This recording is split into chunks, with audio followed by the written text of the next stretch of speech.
وقت کے ساتھ حالات بدلتے رہتے ہیں۔ آنے والے کل کے بارے میں کوئی کچھ نہیں کہہ سکتا۔ دادا دادی کے فوت ہوتے ہی ہمارے پیار کی دنیا میں بھی بھونچال آ گیا۔ گویا جن دھاگوں میں رشتوں کے موتی پروئے ہوئے تھے وہ ٹوٹ گئے اور خاندان کا شرازہ بکھر گیا۔ اب جائیداد کے تنازع نے سر اٹھایا۔ والد صاحب اور چچا جان میں تبھی جدائی پڑ گئی اور ہمارا گھر دو حصوں میں تقسیم ہو گیا۔ صحن کے بیچ دیوار اٹھا دی گئی۔ بڑوں کے اختلاف کی سزا ہم بچوں کو ملنے لگی۔ ہم جو بچپن میں ایک صحن میں کھیل کر جمع ہوئے تھے جدا کر دیے گئے۔ جائیداد کا تنازع برسوں چلا۔ اس دوران میں شمل بھائی اور نازو دکھ اور اذیت کی سولی پر لٹکتے رہے۔ ہمیں آپس میں بات کرنے تک کی اجازت نہ تھی۔ بھائی شمل کی منگنی نازو سے ہو چکی تھی۔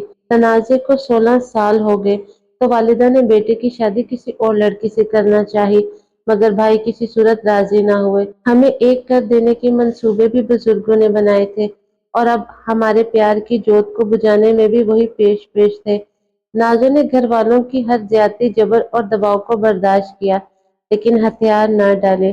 وہ کسی اور سے شادی پر آمادہ نہ ہوئی۔ اسے یقین تھا کہ تنازع ختم ہو جائے گا اور ہم ایک ہو جائیں گے۔ ہماری دعائیں قبول ہوئی، سارے جھگڑے سمٹ گئے۔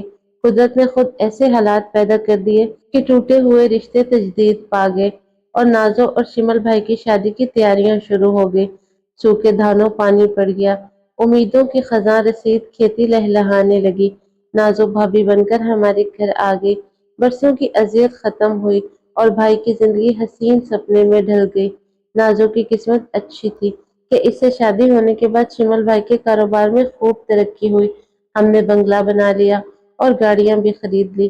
نازو کی زندگی میں خوشیاں ہی خوشیاں تھی۔ کوئی کمی تھی تو بس یہ کہ ہمارا آنگن کسی معصوم بچے کی کلکاریوں کے بغیر سونا سونا تھا۔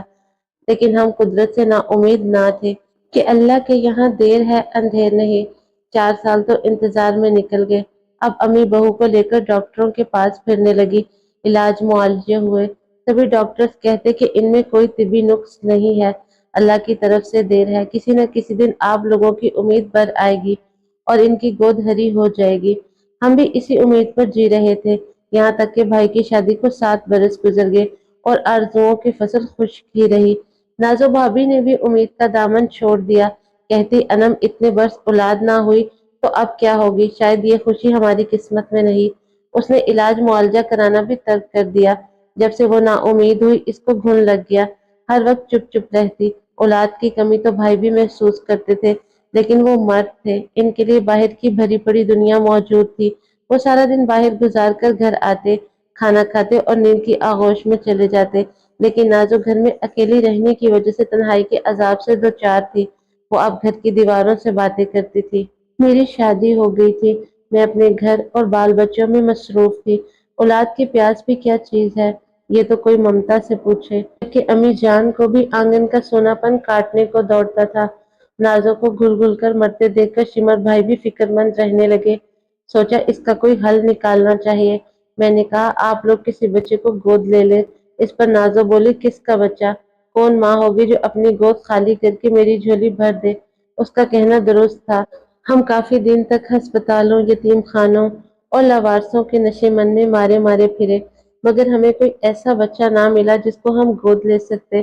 اس روز ہم نازو کی خالہ کے گھر جا رہے تھے جنہوں نے 9ویں بچی کو جنم دیا تھا۔ ان کے میاں کی تنخواہ اتنی کم تھی کہ وہ اپنے بچوں کو پیٹ بھر کھانا نہیں کھلا سکتی تھی۔ غربت کے سبب آدھے پیٹ بھوکے رہتے تھے۔ یہ قدرت کی شان کہ جہاں بچوں کی ضرورت نہ تھی وہاں یہ نعمت برس رہی تھی، اور ایک ہم تھے کہ ہمارے بھائی اور بھابھی ایک بچے کو ترس رہے تھے۔ صبح کا وقت تھا، ٹریفک کا ہلکا ہلکا رش تھا۔ ہماری گاڑی آہستہ رفتار سے چل رہی تھی۔ نازو میرے ساتھ بیٹھی تھی۔ اچانک سامنے والی گلی سے 2 بچے نکلے اور سڑک پر آ گئے۔ صبح کے وقت ہر کسی کو اپنی منزل پر پہنچنے کی جلدی ہوتی ہے، لیکن اس ویگن والے کو کچھ زیادہ جلدی تھی۔ اس نے ہماری گاڑی کو اوورٹیک کیا۔ اسی لمحے بچے دوڑتے ہوئے ویگن کے عین سامنے آ گئے۔ میری بھابھی ان بچوں کی معصوم صورتوں کو دیکھ رہی تھی۔ وہ ان کی معصومیت میں کھوئی ہوئی تھی کہ اچانک ان کی خوفزدہ چیخیں فضا میں بلند ہوئی۔ نازو نے اپنے چہرے پر ہاتھ رکھ لیا۔ وہ یہ نظارہ نہیں دیکھ سکی۔ ویگن ان پھولوں کو روند کر جا چکی تھی اور اب سڑک پر خون ہی خون بکھرا ہوا تھا۔ لمحہ بھر کو شمل بھائی نے گاڑی روکنا چاہی، مگر اطراف سے لوگوں کا ہجوم اکٹھا ہونے لگا تو انہیں گاڑی آگے بڑھانا پڑی۔ میں جانتی تھی کہ نازو اس معاملے میں کتنی حساس ہے، لہٰذا بھائی نے یہی مناسب سمجھا کہ جائے حادثہ کے قریب رکنے سے بہتر ہے گاڑی کو آگے لے جائیں۔ وہ وہاں ٹھہر جاتے تو یقین تھا کہ نازو ہی کو ہاسپٹل میں داخل کروانا پڑتا۔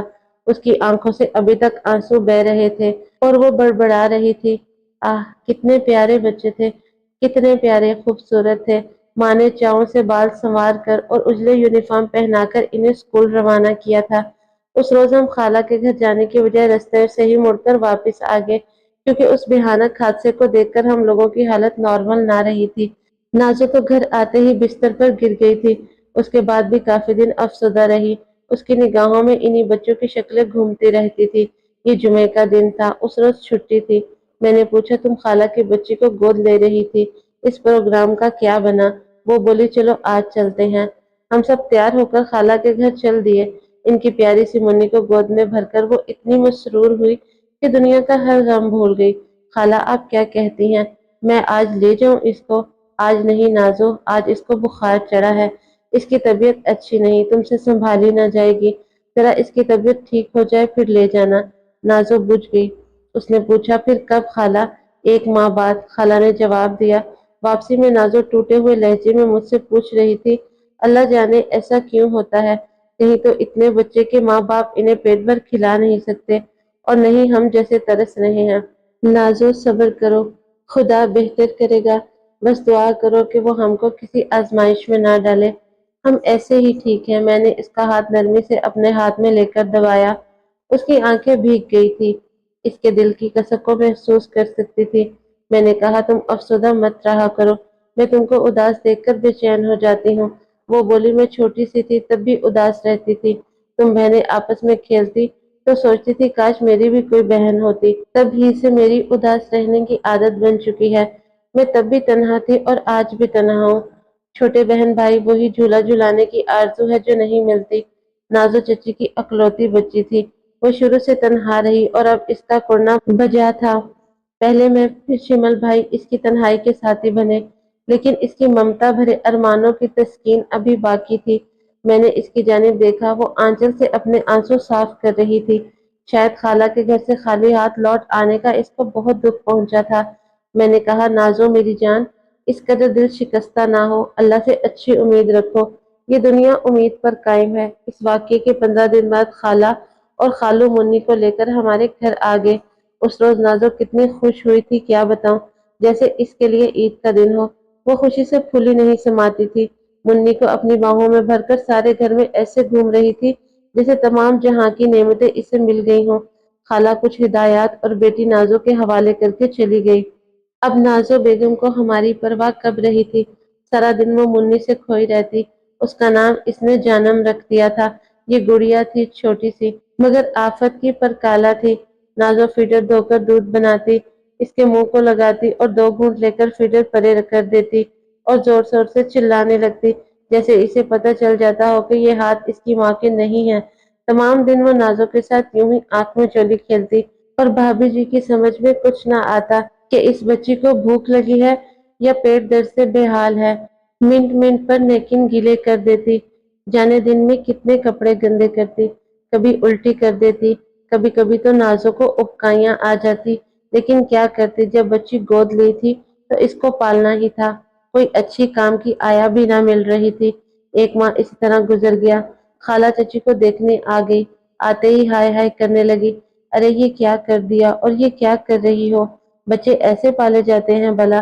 غرض خالہ تو ٹھہری بچوں کے معاملے میں ایکسپرٹ، انہوں نے بیچاری اناڑی بھانجی کو بکھلا کر رکھ دیا۔ وہ شام تک رہی، جب تک کہ نازو کا ان کی ہدایاتوں سے سانس نہیں پھول گیا۔ اب خالہ دوسرے تیسرے دن کسی انسپیکٹر کی طرح معائنہ کرنے اچانک ہی ہمارے گھر وارد ہونے لگی۔ ایک تو سارے گھر کا کام، اوپر سے اس ننھی منی سی جان کی پرورش اور خالہ کی چیکنگ۔ نازو چند ماہ میں سوکھ کر کانٹا ہو گئی، اس کی پہلے جیسی صورت نہ رہی۔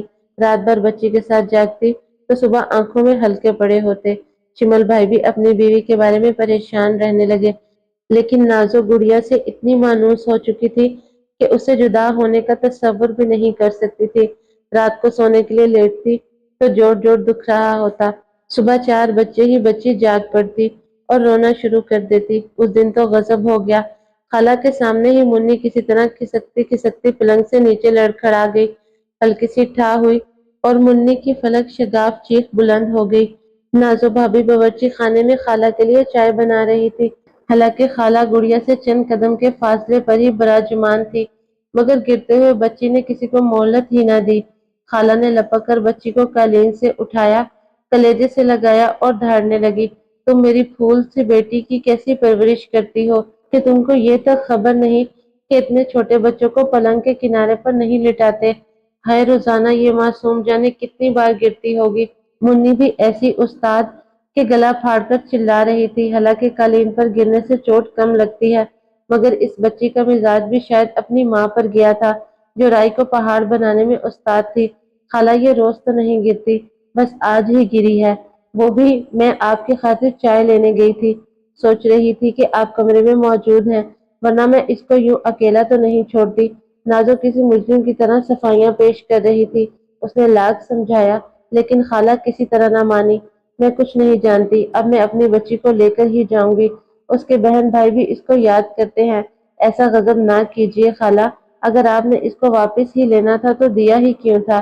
بہن غلطی ہو گئی، بس معاف کر دو۔ غربت امارات تو اللہ کی دین ہے، مگر اپنی اولاد کو کوئی اس طرح نہیں پھینک دیتا۔ جس نے بچی دی ہے وہی اس کا رزق بھی دے گا۔ خالہ نے ایک ذرا مہلت نہ دی اور بچی کو کلیجے سے لگا چلتی بنی۔ نازو بیچاری منہ دیکھتی رہ گئی۔ جب شمل بھائی گھر آئے تو فیڈر گود میں رکھے بھابھی نازو زاروں قدر رو رہی تھی۔ خالہ بچی کو لے گئی، وہ دھاڑے مارنے لگی۔ بھائی نے تسلی دی، سمجھایا کہ خالہ بڑی سیانی عورت ہے، 6 ماہ بچی کو تم سے پلوایا، صحت مند ہو گئی تو بیٹی کو لے گئی، ان کا ارادہ شروع سے ایسا ہی تھا۔ تم رو مت، صبر کرو۔ کب تک صبر کروں؟ اس نے رونا بند نہ کیا تو انہوں نے بھی اس کو اس کے حال پر چھوڑ دیا کہ خوب رو دھو لے گی تو جی ہلکا ہو جائے گا، پھر یہ خود ہی چپ ہو جائے گی۔ آخر کار نازو چپ ہو گئی۔ شاید اس کا جی ہلکا ہو گیا تھا، مگر دل کا بوجھ بڑھ گیا تھا۔ اب اس کی صحت تیزی سے گرنے لگی اور وہ بیمار رہنے لگی۔ تب شمل بھائی ایک روز زبردستی اس کو ہاسپٹل لے گئے۔ لیڈی ڈاکٹر نے خوشخبری سنائی کہ آپ کی مسز امید سے ہیں، تاہم ان کو کافی احتیاط کی ضرورت ہے کیونکہ ان کا کیس غیر معمولی نوعیت کا ہوگا، جس میں بعض دفعہ عورت کی جان کو بھی خطرہ ہوتا ہے۔ اب نازو کے ماں بننے کی خوشی سے زیادہ سب کو اس بات کی فکر تھی کہ خدا اس کی جان کو سلامتی دے، کیونکہ اس کا یکدم بلڈ پریشر ہائی رہنے لگا تھا۔ نازو البتہ بہت خوش تھی اور پھولے نہیں سماتی تھی۔ اس کا چہرہ ان دنوں آفتاب کی طرح چمکتا تھا۔ وہ دن بھی آ گیا جس کا سارے خاندان کو انتظار تھا۔ ہمارے آنگن میں طویل اور ترسا دینے والی مدت کے بعد خاندان بھر کی آرزو کا پھول کھلنے والا تھا۔ نازو کو 1 ہفتہ پہلے ہی ڈاکٹرز نے ہاسپٹل میں داخل کر لیا تھا۔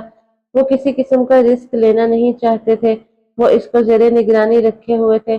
تمام تر نگہداشت کے باوجود قدرت نے میرے بھائی کو منتوں مرادوں کے بعد بیٹی جیسی نعمت سے نوازا، مگر میری جان سے پیاری بھابھی نازو کو ہم سے چھین لیا۔ وہ بچے کو جنم دینے کے بعد ہی چل بسی۔ میرے بھائی کی محبت کا تاج محل چور چور ہو گیا۔ جس نعمت کا اس نے اتنی شدت سے انتظار کیا وہ اس کو ملی بھی تو کس طرح کہ وہ اپنے بچے کو باہوں میں لینے سے پہلے اس دنیا سے چل بسی۔ نرس نے مجھے اور میرے بھائی کو روتے دیکھا تو وہ بھی رو دی۔ قدرت کے کھیل نرالے ہوتے ہیں۔ آج سوچتی ہوں شاید اسی لیے خدا نے ہمیں اتنا عرصے تک اولاد نہیں دی تھی کہ نازو کچھ عرصہ اور جی لے، پھر تو اس کو چلے ہی جانا تھا۔ اس کی موت شاید اس کی زچگی میں واقع ہونا تھی، اس لیے اللہ تعالیٰ نے اس کے نصیب کی اولاد دینے میں تاخیر سے کام لیا تھا۔ دعا کرتی ہوں خدا میرے اکلوتے بھتیجے اور نازو کی نشانی کو سلامت رکھے جسے میں نے گود لے لیا تھا، کیونکہ اس کی ستیلی ماں اب اسے بہت دکھ دیتی تھی۔